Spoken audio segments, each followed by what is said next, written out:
Hey Chris, that last video you posted blew my mind. No, in all seriousness, it was really well put together. You articulated your argument really well. Hopefully we can continue to make such great videos as the one you posted. I'm going to make a video similar to that showing why I support gay marriage. But first I want to get something off my chest that's really kind of irritated me this last week. And that is this notion that people can't be friends who disagree.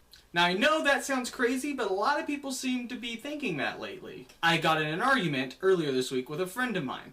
I casually said that I believe the church would one day support gay marriage and even have gay marriage in the temple. See, I believe that maybe being the key word. I didn't say that the church will do this. I didn't say that the church has to do this. If the church is morally right, they do that. She could not believe what she heard. She thought I was absolutely crazy for saying such a thing.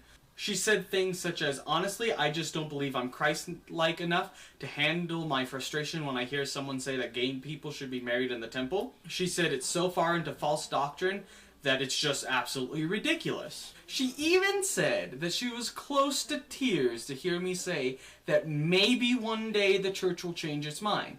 Not to mention the church has changed its mind on a lot of issues in the past. What made it worse is that she was very accusative towards me, and then blocked me so I couldn't defend myself. And I was trying to send a message saying, hey, we've known each other for a long time. You are a good person. I think you are a good person. I believe something different from you.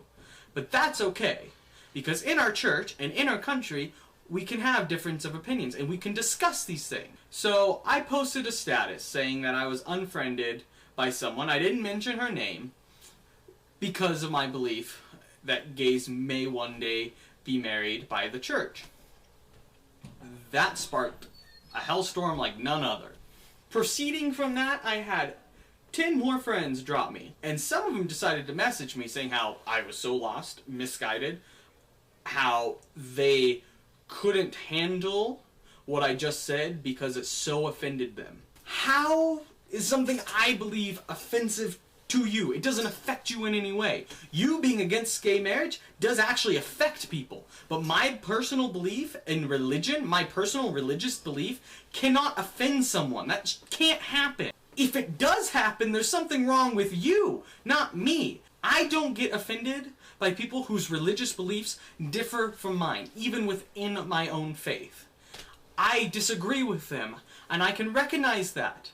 And we can embrace that. And I can learn from people I disagree with. Because, you know, honestly, I don't know everything. And you don't know everything, Chris. And our viewers don't know everything. So we need to learn from each other. I look back onto your past video about how people are unique and we should just like them for that. And that is so true in this case. In the debate over gay marriage, we have gotten so vicious to each other. I still try to understand the people who I know personally.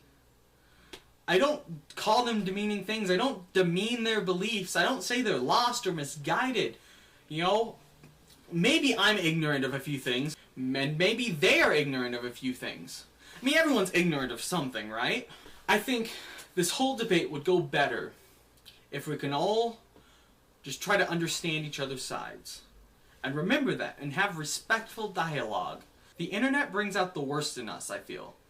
We are so detached from those who we're arguing with, and we argue these concepts and ideas, and we forget about the human factor in it. If I want to say that Orthodox Mormons are hateful and ignorant and yada yada yada, it's easy to say such a thing on the internet because I forget all the Orthodox Mormon friends that I have. We need to remember when we're debating online that many of these people are our friends, they were once our friends, they are other humans just like us, and while they have their faults, we have our faults. We need to recognize these things and embrace those things.